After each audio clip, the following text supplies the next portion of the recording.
What do you get when you combine a skilled UFC fighter and a daring bank heist? A story so unbelievable, it almost sounds like a Hollywood script. But this is not fiction. This is the true story of how one UFC fighter pulled off the biggest bank heist in history. How did he do it? What was his motive? And perhaps most intriguingly, how did he manage to get away with it? Join us as we delve into the gripping tale of a fighter turned thief and uncover the answers to these burning questions. Get ready for the heist of the century. A man with a stopwatch, a crew of experts, and piles of cash. With the Securitas Depot Heist underway, the robbers are armed and dangerous, outsmarting the security staff at every turn. It's the biggest cash robbery in British history. But who's the criminal mastermind behind it all? As the man with the stopwatch calls out commands, the robbers expertly load the truck with cash, leaving the facility without a trace. No alarms, no authorities, just a flawless execution. As the getaway vehicle speeds off, the man with the stopwatch around his neck removes his mask to reveal a surprising face. None other than Lee Murray, the infamous UFC fighter. With over 53 million euros stolen, Murray has pulled off the biggest bank heist in British history. But how did a promising athlete end up as a criminal mastermind? The answer lies in Murray's past. Growing up in Woolwich, southeast London, and running with a gang called the Barney Boys, from his time incarcerated as a juvenile for drug dealing to his rise to fame in the MMA world. This is the gripping story of Lee Murray's journey from fighter to felon. Lee Murray's early years were rough, but they taught him how to fight like a true champion. As a young man, Murray had to rely on his ferocious punching power just to survive. Former UFC welterweight champion Robbie Lawler remembers Murray from their time training at Peacock's boxing gym, where he witnessed Murray's world-class strength firsthand. Murray's record stood at an impressive 8-2-1 when he signed with the UFC, and he quickly made a name for himself in the octagon. Though he only fought once in the UFC, he left a lasting impression on fans and opponents alike. From his electrifying entrance wearing a Hannibal Lecter mask to his explosive punches that sounded like gunfire, Lee Murray was a force to be reckoned with in and out of the ring. Lee Murray's UFC debut was a stunning success, as he secured a first-round victory against Jorge Rivera with a triangle choke and armbar. However, Murray's promising career in the octagon was cut short due to complications with his US visa. He was embroiled in a criminal investigation in his native Britain for a brutal road rage assault, which prevented him from competing in any more UFC matches. Murray continued to fight in other MMA promotions, such as Cage Rage, but his fighting days ultimately came to a violent end when he was stabbed multiple times during a bar fight. The altercation took place at a birthday party of TV actress Lauren Pope, in a London club called Funky Buddha. Murray had stepped in to defend a friend who was being attacked by 6 other men, ultimately paying a heavy price for his loyalty and bravery. The night at the Funky Buddha turned into a gruesome and life-changing event for Lee Murray. The brawl reached a fever pitch when one of the assailants drew a knife and plunged it into Murray's head. Unfazed, Murray wiped the blood from his face and kept fighting until he was stabbed again and again, this time with fatal consequences. As he looked down, blood gushing from his chest, he realized that this was not the first time he had encountered a knife at Funky Buddha. Just a week prior, Murray had fought another man at the same bar, only to have one of his nipples slashed off by a knife-wielding attacker. Despite this close brush with death, Murray remained undeterred and returned to the club, only to face another vicious attack. These incidents marked the end of Murray's career in traditional MMA, leaving him with a legacy that was both legendary and tragic. From MMA fighter to the mastermind of Britain's biggest heist, Lee Murray's life took a dramatic turn. After the brutal stabbing incident ended his fighting career, Murray planned the ultimate score with his gang. In a meticulously planned operation, they robbed the Securitas Depot of over 53 million euros. Murray had even planted a member of his gang as an employee at the depot to ensure their success. The heist went off without a hitch, and the gang made off with the cash, leaving no trace behind. Murray's transformation from a fighter to a thief is a story that will go down in history. The inside man wore a camera on his belt buckle, capturing every move inside the holding facility. Lee Murray and his gang used this intel to plan the perfect heist, sneaking past the high-security vault walls. But the operation didn't begin at the depot. They targeted Colin Dixon, a key manager with access to the areas they needed. On February 21st, dressed in fake police uniforms with a car decked out with flashing blue lights, Murray and his partner pulled over Dixon. 2 uniformed men approached Dixon's car and one brandished a fake badge, ordering Dixon out of the vehicle. Simultaneously, another group of kidnappers targeted Dixon's wife and son at their home and transported them to Eldrin Farm, where they were held at gunpoint and forced to comply.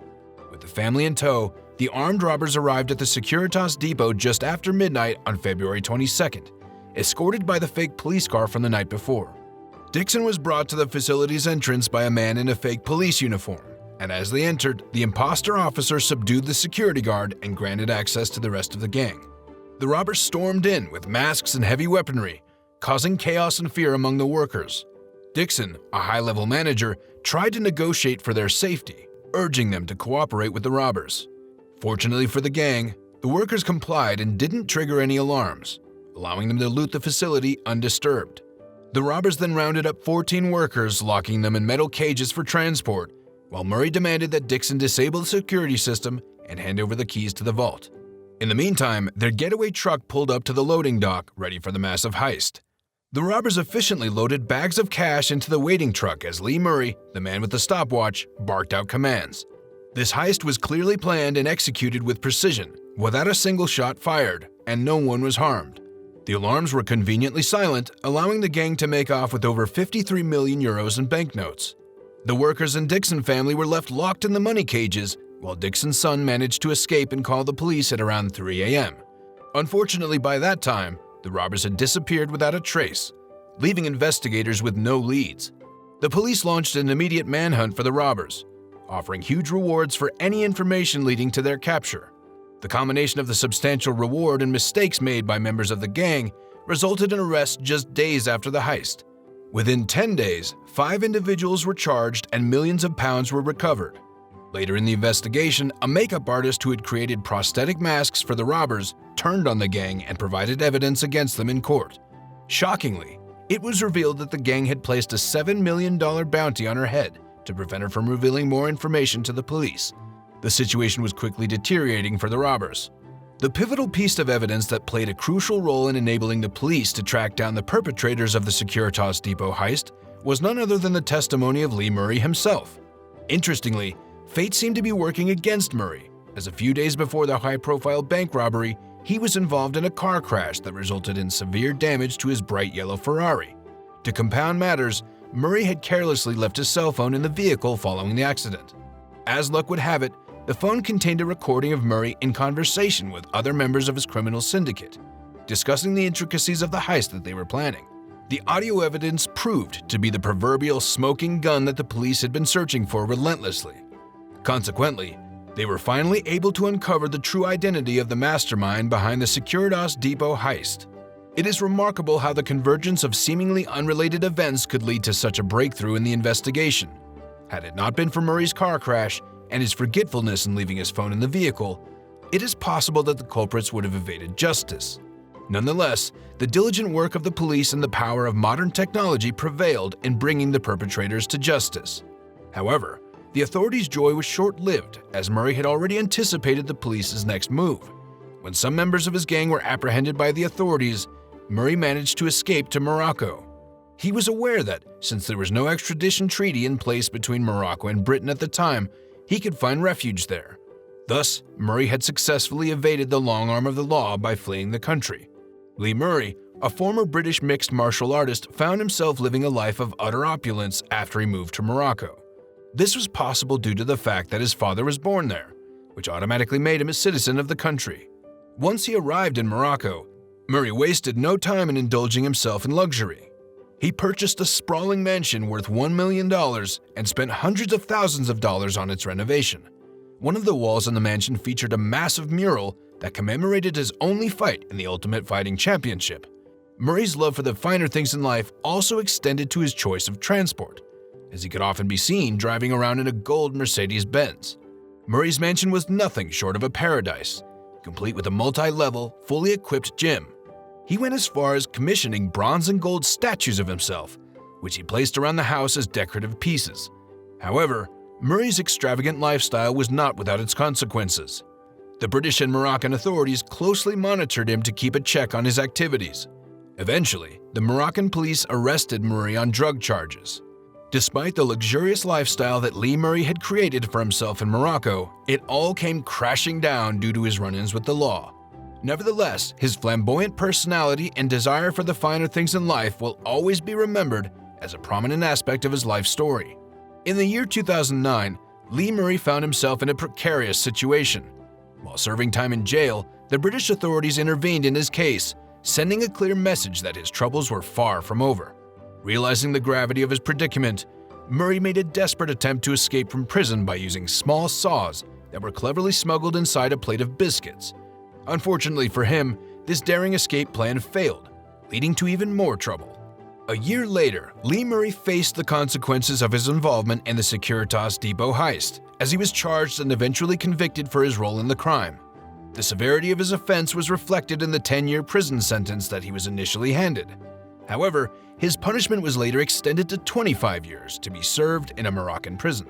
Interestingly, Lee Murray was not the only member of his gang to be arrested and sent to prison. Others who managed to flee to Morocco were eventually extradited back to Britain to serve their time there. Murray's story is undoubtedly one of a kind, marked by a challenging upbringing in a gang-run neighborhood where he was forced to learn how to fight or risk losing his life.